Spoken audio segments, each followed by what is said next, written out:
ಹುಬ್ಬಳ್ಳಿಯಲ್ಲಿ ಮಹಿಳೆಯ ಅರೆನಗ್ನ ಪ್ರಕರಣ ಸಿಡಿದೆದ್ದ ಬಿಜೆಪಿಯಿಂದ ಪ್ರತಿಭಟನೆ, ಪೊಲೀಸರ ವಿರುದ್ಧ ಆಕ್ರೋಶ, ಆರೋಪವನ್ನು ನಿರಾಕರಿಸಿದ ಪೊಲೀಸ್ ಇಲಾಖೆ ಮತ್ತು ಸರ್ಕಾರ, ಆರೋಪಿ ಮಹಿಳೆಯ ಕ್ರೌರ್ಯದ ವಿಡಿಯೋ ಬಿಡುಗಡೆ. ರಾಜ್ಯದ ದೀರ್ಘಾವಧಿ ಸಿಎಂ ಎಂಬ ದಾಖಲೆಯನ್ನ ತಮ್ಮ ಹೆಸರಿಗೆ ಸೇರಿಸಿಕೊಂಡ ಮುಖ್ಯಮಂತ್ರಿ ಸಿದ್ದರಾಮಯ್ಯ, ಅರಸು ದಾಖಲೆ ಸರಿಗಟ್ಟಿದ ಸಿದ್ದರಾಮಯ್ಯ ಅವರ ಮುಂದಿರುವ ಹಾದಿ ಸುಗಮನ. ಇವು ರಾಜ್ಯದ ಈ ವಾರದ ಸುದ್ದಿಗಳಾದರೆ, ರಾಷ್ಟ್ರಮಟ್ಟದಲ್ಲಿ ಚುನಾವಣೆಯನ್ನು ಎದುರಿಸೋಕೆ ಸಿದ್ಧವಾಗಿರುವ ಪಶ್ಚಿಮ ಬಂಗಾಳದಲ್ಲಿ ಎಸ್ಐಆರ್ ವಿವಾದದ ನಡುವೆನೇ ಚುನಾವಣಾ ಸಲಹಾ ಸಂಸ್ಥೆ ಐಪ್ಯಾಕ್ ಮತ್ತು ಟಿಎಂಸಿ ಐಟಿ ಸೆಲ್ ಮುಖ್ಯಸ್ಥರ ಮನೆ ಮೇಲೆ ಇಡಿ ದಾಳಿ ನಡೆಸಿದ್ದು ಟಿಎಂಸಿ ಮತ್ತು ಮಮತಾ ಬ್ಯಾನರ್ಜಿ ಸಿಡಿದೆದ್ದಿದ್ದಾರೆ. ರಾಜ್ಯ ಮತ್ತು ರಾಷ್ಟ್ರದ ಈ ಸುದ್ದಿಗಳನ್ನು ವಿವರವಾಗಿ ನೋಡೋಣ. ನಮಸ್ಕಾರ, ಇದು ಈ ವಾರ ಕಾರ್ಯಕ್ರಮ.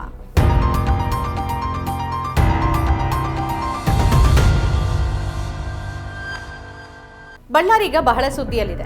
ಕಳೆದ ವಾರ ರೆಡ್ಡಿ ವರ್ಸಸ್ ರೆಡ್ಡಿ ಪ್ರಕರಣ ಮಾಸೋ ಮುನ್ನಾನೆ ಮತ್ತೊಂದು ಕಾಂಗ್ರೆಸ್ ವರ್ಸಸ್ ಬಿಜೆಪಿ ಗುದ್ದಾಟ ಅಲ್ಲಿಗ ಆರಂಭ ಆಗಿದೆ. ಹುಬ್ಬಳ್ಳಿಯಲ್ಲಿ ಪ್ರಕರಣವೊಂದರಲ್ಲಿ ಮಹಿಳೆಯೊಬ್ಬರನ್ನ ಬಂಚೋಕೆ ತೆರಳಿದ್ದಂಥ ಪೊಲೀಸರು ಆ ಮಹಿಳೆಯನ್ನ ಪೊಲೀಸ್ ವಾಹನದ ಒಳಗೆ ಕರೆದೊಯ್ಯುವಂತ ಸಂದರ್ಭದಲ್ಲಿ ಮಹಿಳೆ ಅರೆನಗ್ನವಾಗಿದ್ದ ವಿಡಿಯೋ ಒಂದು ವೈರಲ್ ಆಗಿತ್ತು. ಈ ವಿಡಿಯೋ ಕೆಲವೇ ಸೆಕೆಂಡ್ಗಳಷ್ಟಿತ್ತು. ಇದಕ್ಕೆ ತಕ್ಷಣ ತೀವ್ರ ವಿರೋಧ ಕೂಡ ವ್ಯಕ್ತ ಆಯಿತು. ಪೊಲೀಸರು ಆ ಮಹಿಳೆಯ ಮೇಲೆ ದೌರ್ಜನ್ಯ ಎಸಗಿದ್ದಾರೆ ಎನ್ನುವ ಆರೋಪ ಕೂಡ ಕೇಳಿಬಂತು. ಮಹಿಳೆಯ ಘನತೆಯ ಬಗ್ಗೆ, ಪೊಲೀಸರ ಕ್ರಮದ ಬಗ್ಗೆ ವ್ಯಾಪಕವಾಗಿ ವಿರೋಧ ವ್ಯಕ್ತ ಆಯಿತು. ಇನ್ನು ದೌರ್ಜನ್ಯಕ್ಕೆ ಒಳಗಾಗಿದ್ದಂಥ ಮಹಿಳೆ ಬಿಜೆಪಿ ಕಾರ್ಯಕರ್ತೆ ಸುಜಾತಾ ಹಂಡಿ ಅಂತ ತಿಳಿದುಬಂತು. ಎಸ್ಐಆರ್ ಸಮೀಕ್ಷೆ ಸಂದರ್ಭದಲ್ಲಿ ನಡೆದಿದ್ದ ಗಲಾಟೆಗೆ ಸಂಬಂಧಪಟ್ಟಂತೆ ದಾಖಲಾಗಿದ್ದ ಪ್ರಕರಣದಲ್ಲಿ ಆಕೆಯನ್ನು ಬಂಧಿಸೋದಕ್ಕೆ ಅಂತಾನೆ ಮಹಿಳಾ ಪೊಲೀಸ್ ಅಧಿಕಾರಿಗಳು ಸ್ಥಳಕ್ಕೆ ತೆರಳಿದ್ದ ಸಂದರ್ಭದಲ್ಲಿ ಈ ಘಟನೆ ನಡೆದಿತ್ತು. ಇನ್ನು ಈ ಘಟನೆಗೆ ಎಲ್ಲಾ ಕಡೆಯಿಂದ ನಾನು ಈಗಾಗಲೇ ಹೇಳಿದಂಗೆ ತೀವ್ರ ಆಕ್ರೋಶ ವ್ಯಕ್ತ ಆಗ್ತಿರುವಂತ ಸಂದರ್ಭದಲ್ಲಿ ಪ್ರಕರಣ ಮತ್ತೊಂದು ಆಯಾಮವನ್ನು ಪಡ್ಕೊಳ್ತು. ಅದೇನು ಅಂತಂದ್ರೆ, ಮೊದಲೊಂದು ವಿಡಿಯೋ ಬಿಡುಗಡೆ ಆಗಿತ್ತಲ್ಲ, ಅದು ಕಟ್ ಮಾಡಿದ ವಿಡಿಯೋ ಆಗಿತ್ತು. ಅದರ ಹಿಂದಿನ ವಿಡಿಯೋವನ್ನ ಸೇರಿಸಿ ಸ್ವಲ್ಪ ದೊಡ್ಡದಾದಂಥ ವಿಡಿಯೋ ಬಿಡುಗಡೆ ಆಯಿತು. ಅದರಲ್ಲಿ ಬಂಧಿತಲಾಗಿದ್ದಂಥ ಸುಜಾತಾ ಹಂಡಿ ತನ್ನ ಬಟ್ಟೆಯನ್ನ ತಾನೇ ಕಳಿಸ್ತಾ ಇರೋದು ಸರಿಯಾಗಿತ್ತು. ಆಕೆಯನ್ನ ಬಂಧಿಸೋಕೆ ತೆರಳಿದ್ದಂಥ ಪೊಲೀಸ್ ಅಧಿಕಾರಿಗಳ ಮೇಲೆ ಆಕೆನೇ ಹಲ್ಲೆಯನ್ನು ನಡೆಸಿದ್ದಾಳೆ. ಇಬ್ಬರು ಮಹಿಳಾ ಪೊಲೀಸ್ ಅಧಿಕಾರಿಗಳ ಹೊಟ್ಟೆ ಭಾಗಕ್ಕೆ ಕಚ್ಚಿ ಹಾನಿ ಮಾಡಿದ್ದಾಳೆ. ಹಾಗೆಯೇ ತನ್ನ ವಸ್ತ್ರವನ್ನ ತಾನೇ ತೆಗೆದುಕೊಂಡಿದ್ದಾಳೆ ಅಂತ ಪೊಲೀಸ್ ಅಧಿಕಾರಿಗಳು ಮಾಹಿತಿಯನ್ನು ಕೊಟ್ಟರು. ಸ್ಥಳಕ್ಕೆ ಹುಬ್ಬಳ್ಳಿ ಧಾರವಾಡ ಪೊಲೀಸ್ ಕಮಿಷನರ್ ಶಶಿಕುಮಾರ್ ಅವರು ಭೇಟಿ ಕೊಟ್ಟರು. ಪೊಲೀಸ್ ಅಧಿಕಾರಿಗಳಿಂದ ಸಂಪೂರ್ಣ ಮಾಹಿತಿಯನ್ನು ಅವರು ಪಡ್ಕೊಂಡ್ರು. ಮುಖ್ಯಮಂತ್ರಿ ಸಿದ್ದರಾಮಯ್ಯನವರು, ಸಚಿವ ಸಂತೋಷ್ ಲಾಡ್ ಅವರು ಮಾಹಿತಿಯನ್ನು ಪಡ್ಕೊಂಡ್ರು. ನಂತರ ಸರ್ಕಾರ ಮತ್ತು ಪೊಲೀಸ್ ಇಲಾಖೆ ಇದು ಮಹಿಳೆ ಅಂತಂದ್ರೆ ಸುಜಾತಾ ಹಂಡಿನೇ ಮಾಡಿದ ತಪ್ಪು, ಆಕೆ ತನ್ನ ಬಟ್ಟೆಯನ್ನ ತಾನೇ ಕಳ್ಚಿಕೊಂಡಿದ್ದಾಳೆ, ಅಲ್ಲಿ ಮಹಿಳಾ ಪೊಲೀಸ್ ಅಧಿಕಾರಿಗಳು ಸ್ಥಳೀಯರ ಸಹಾಯದಿಂದ ಆಕೆಗೆ ಬೇರೆ ಬಟ್ಟೆಯನ್ನ ತೆಗೆದುಕೊಂಡು ಬಂದು ಹಾಕಿದ್ದಾನೆ ಅಂತ ಸ್ಪಷ್ಟನೆಯನ್ನ ಕೊಟ್ಟರು. ಆದ್ರೆ ಸುಜಾತಾ ಹಂಡಿ ತಾಯಿ ಮತ್ತು ಬಿಜೆಪಿಯವರು ಇದು ಪೊಲೀಸರ ದೌರ್ಜನ್ಯ, ಸಂಬಂಧಪಟ್ಟ ಅಧಿಕಾರಿಗಳ ವಿರುದ್ಧ ಕ್ರಮ ಆಗಬೇಕು ಅಂತ ಒತ್ತಾಯ ಮಾಡಿದ್ದಾರೆ. ವಿಡಿಯೋ ಬಿಡುಗಡೆ ಆದ ದಿನವೇ ಬಿಜೆಪಿ ಕಾರ್ಯಕರ್ತರು ಕೇಶವಾಪುರ ಪೊಲೀಸ್ ಠಾಣೆ ಬಳಿಯಲ್ಲಿ ಪ್ರತಿಭಟನೆ ಮಾಡಿದ್ರು. ನಿನ್ನೆ ಬಿಜೆಪಿಯ ರಾಜ್ಯ ಮಟ್ಟದ ನಾಯಕರು ಹುಬ್ಬಳ್ಳಿಗೆ ತೆರಳಿ ಅಲ್ಲಿ ಪ್ರತಿಭಟನೆಯನ್ನ ಮಾಡಿದ್ರು. ಬಂಧಿತ ಬಿಜೆಪಿ ಕಾರ್ಯಕರ್ತೆ ಸುಜಾತಾ ಹಂಡಿ ವಿರುದ್ಧ ಇದಕ್ಕಿಂತ ಮುಂಚೆ ಹಲವಾರು ಪ್ರಕರಣಗಳು ದಾಖಲಾಗಿದೆ. ಅದರಲ್ಲಿ ಹನಿ ಟ್ರಾಪ್ ಪ್ರಕರಣ ದಾಖಲಾಗಿದೆ, ಕಿಡ್ನಾಪ್ ಪ್ರಕರಣಗಳು ಕೂಡ ದಾಖಲಾಗಿದ್ದಾವೆ. ಇನ್ನು ಹನಿ ಟ್ರಾಪ್ ಪ್ರಕರಣಕ್ಕೆ ಸಂಬಂಧಪಟ್ಟಂತೆ ವಿಡಿಯೋ ಒಂದು ಬಿಡುಗಡೆ ಆಗಿದೆ. ತುಕಾರಾಮ್ ಅನ್ನೋ ವ್ಯಕ್ತಿ ಮೇಲೆ ಆಕೆ ನಿರ್ದಯವಾಗಿ ಥಳಿಸುವ ವಿಡಿಯೋ ಬಿಡುಗಡೆ ಆಗಿದೆ. ಈ ನಡುವೆ ಕಾಂಗ್ರೆಸ್ ಕಾರ್ಪೊರೇಟರ್ ಸುವರ್ಣ ವಿರುದ್ಧ ಕೂಡ ಪ್ರಕರಣ ದಾಖಲಾಗಿದ್ದು ಆಕೆಯನ್ನು ಬಂಧಿಸಲಾಗಿದೆ. ಈಗ ಪ್ರಕರಣದ ತನಿಖೆ ನಡೀತಿದೆ. ಒಬ್ಬ ಮಹಿಳೆಯನ್ನ ಬಿಜೆಪಿ ಮಹಿಳೆ, ಕಾಂಗ್ರೆಸ್ ಮಹಿಳೆ, ಜೆಡಿಎಸ್ ಮಹಿಳೆ ಅಥವಾ ಇನ್ಯಾವುದೋ ಜಾತಿ ಮಹಿಳೆ ಅಂತ ನೋಡೋಕ್ಕಾಗೋದಿಲ್ಲ. ಬದಲಾಗಿ ಆಕೆ ಮಹಿಳೆ ಮಾತ್ರ, ಮಹಿಳೆ ಅಷ್ಟೇ. ಯಾವುದೇ ಮಹಿಳೆಯ ಘನತೆಗೆ ಧಕ್ಕೆ ಆಗಿದ್ರೆ, ಅದು ಕೂಡ ಪೊಲೀಸ್ ಅಧಿಕಾರಿಗಳಿಂದ ಈ ರೀತಿಯ ಲೋಪ ಆಗಿದ್ರೆ, ಅದು ನಿಜವೇ ಆಗಿದ್ರೆ ಅವರ ವಿರುದ್ಧ ಖಂಡಿತವಾಗಿಯೂ ಕ್ರಮ ಆಗಬೇಕು. ಮಹಿಳಾ ಆಯೋಗ ಈ ಬಗ್ಗೆ ಸ್ಪಷ್ಟಪಡಿಸಿದ್ದು, ಪೊಲೀಸರು ತಪ್ಪು ಮಾಡಿದ್ರೆ ಕ್ರಮ ಆಗಬೇಕು ಅಂತ ಒತ್ತಾಯಿಸಿದೆ. ಆದರೆ ಪ್ರಕರಣದಲ್ಲಿ 2 ಆಯಾಮಗಳಿದ್ದು ಅದಕ್ಕೆ ಸಂಬಂಧಪಟ್ಟಂತ ದಾಖಲೆಗಳು ಬಿಡುಗಡೆ ಆಗಿರೋದ್ರಿಂದ ಮಹಿಳೆ ರಾಜಕೀಯ ಅಥವಾ ಬೇರೆ ಯಾವುದೇ ಕಾರಣಕ್ಕಾಗಿ ಆಕೆನೇ ಈ ರೀತಿಯಾಗಿ ಮಾಡಿದ್ದು ನಿಜವೇ ಆಗಿದ್ರೆ ಆಕೆ ವಿರುದ್ಧ ಕೂಡ ಕ್ರಮ ಆಗಬೇಕಿದೆ. ಇದರ ನಡುವೆನೇ ಇನ್ನೊಂದು ಪ್ರಶ್ನೆ ಬರುತ್ತೆ. ಆ ಮಹಿಳೆಯ ವಿಡಿಯೋವನ್ನ ವೈರಲ್ ಮಾಡಿದ್ದು ಯಾರು ಅನ್ನೋ ಪ್ರಶ್ನೆ, ಆ ಪ್ರಶ್ನೆಗೆ ಉತ್ತರ ಸಿಗಬೇಕಿದೆ. ಇಲ್ಲೂ ರಾಜಕೀಯ ಹೊಗೆ ಆಡ್ತಿದೆ. ಕೇವಲ ರಾಜಕೀಯ ಉದ್ದೇಶಕ್ಕಾಗಿ ಓರ್ವ ದಲಿತ ಮಹಿಳೆಯ ವಿಡಿಯೋವನ್ನ ಹರಿಬಿಟ್ಟು ಆಕೆಯನ್ನ ಬಲಿಪಶು ಮಾಡಿ ಆಕೆಯ ಘನತೆಗೆ ಧಕ್ಕೆಯನ್ನ ತರಲಾಗಿದೆ ಅನ್ನೋ ಆರೋಪ ಕೂಡ ಕೇಳಿಬರ್ತಿದೆ. ಇದ್ರ ಬಗ್ಗೆ ಮೊದಲು ತನಿಖೆ ಆಗಬೇಕಿದೆ.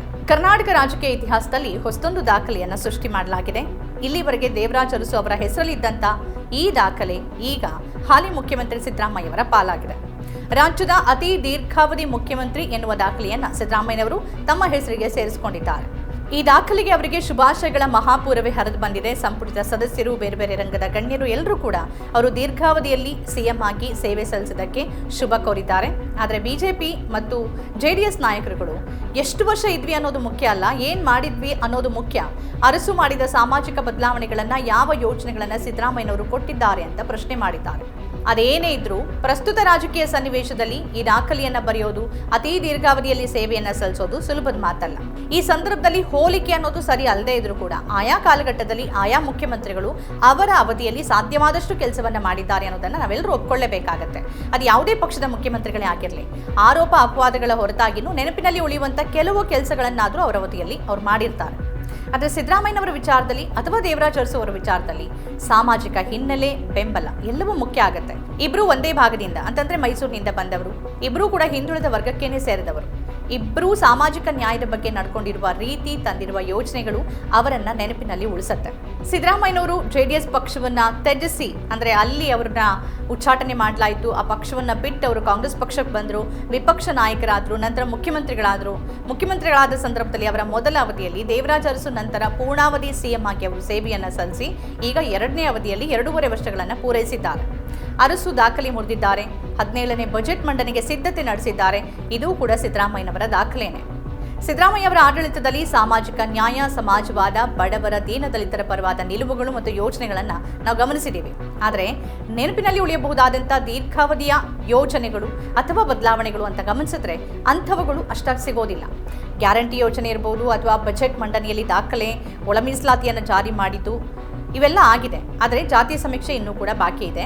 ಇನ್ನೊಂದು ಕಡೆಯಲ್ಲಿ 2.5 ವರ್ಷವನ್ನ 2ನೇ ಅವಧಿಯಲ್ಲಿ ಪೂರೈಸಿ ದಾಖಲೆ ಬರೆದಿರುವ ಸಿದ್ದರಾಮಯ್ಯನವರು ಈಗ ಮತ್ತೆ ಒಂದು ರೀತಿಯ ತೊಂದರೆಯಲ್ಲಿ ಇದ್ದಾರಾ ಅನ್ನೋ ಪ್ರಶ್ನೆ ಇದೆ. ಯಾಕಂದ್ರೆ ಇದಕ್ಕೆ ಕಾರಣ ಆಗಿರೋದು ಮುಖ್ಯಮಂತ್ರಿ ಹುದ್ದೆ ಬದಲಾವಣೆ. ಈ ಚರ್ಚೆ ಮತ್ತೆ ಮುನ್ನೆಲೆಗೆ ಬಂದಿದೆ.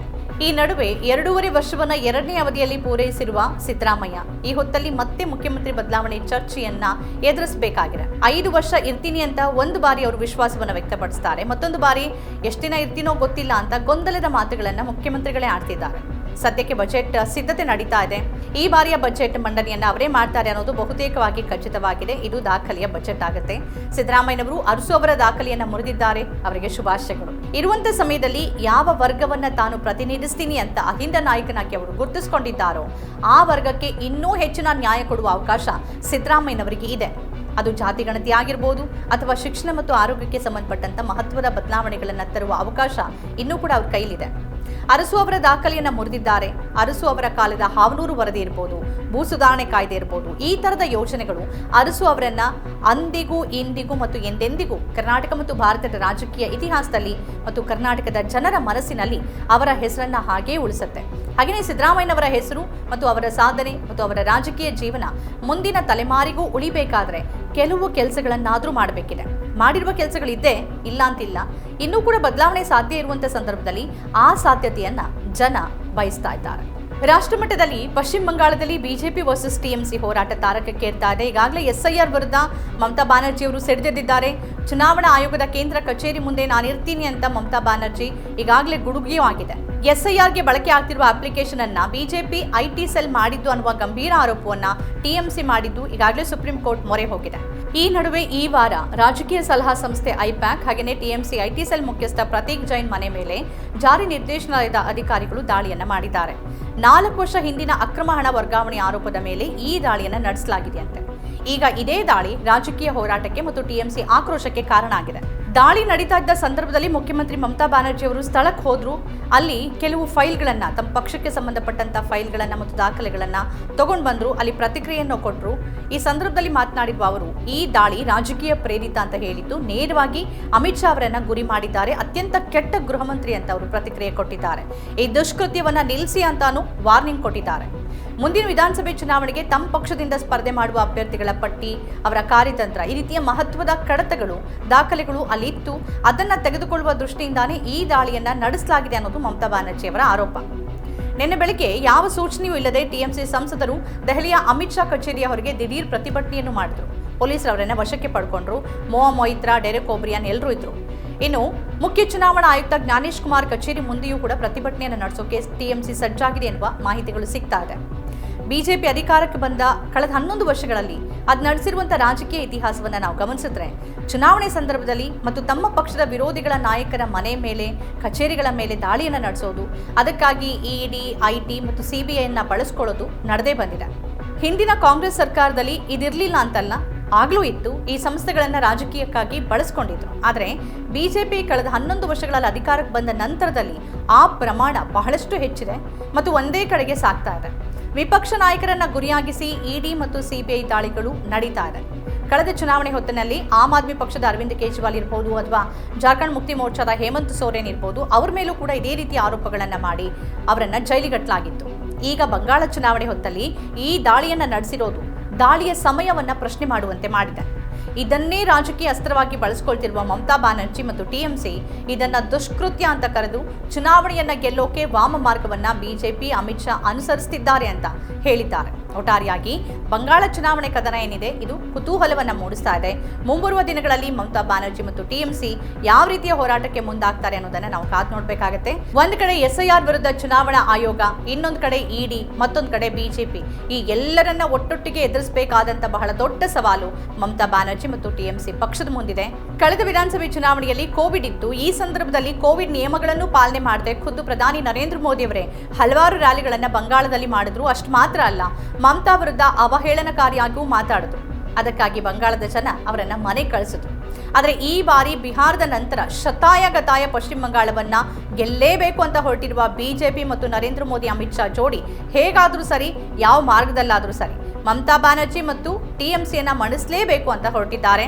ಆದರೆ ಇದು ಎಷ್ಟರ ಮಟ್ಟಿಗೆ ಫಲ ಕೊಡುತ್ತೆ ಅನ್ನೋದನ್ನ ಕಾದು ನೋಡಬೇಕು. ಆದರೆ ಕಾಳಗವಂತೂ ಬಹಳ ದೊಡ್ಡದಾಗಿ ನಡೆಯುತ್ತೆ ಅನ್ನೋದನ್ನ ಈ ಬೆಳವಣಿಗೆಗಳು ಸೂಚಿಸ್ತಾ ಇದೆ. ಇವಿಷ್ಟು ಈ ವಾರದ ರಾಜ್ಯ ಮತ್ತು ರಾಷ್ಟ್ರ ಮಟ್ಟದ ಪ್ರಮುಖ ಬೆಳವಣಿಗೆಗಳು. ಈ ರೀತಿಯ ವಿಶೇಷ ಕಾರ್ಯಕ್ರಮಗಳನ್ನು ತಾವು ನೋಡಬೇಕಾದ್ರೆ ನಮ್ಮ ಚಾನೆಲ್ ಸಬ್ಸ್ಕ್ರೈಬ್ ಮಾಡಿ, ನಮ್ಮೆಲ್ಲ ಕಾರ್ಯಕ್ರಮಗಳನ್ನು ಲೈಕ್ ಮಾಡಿ ಮತ್ತು ಶೇರ್ ಮಾಡಿ. ನಮಸ್ಕಾರ.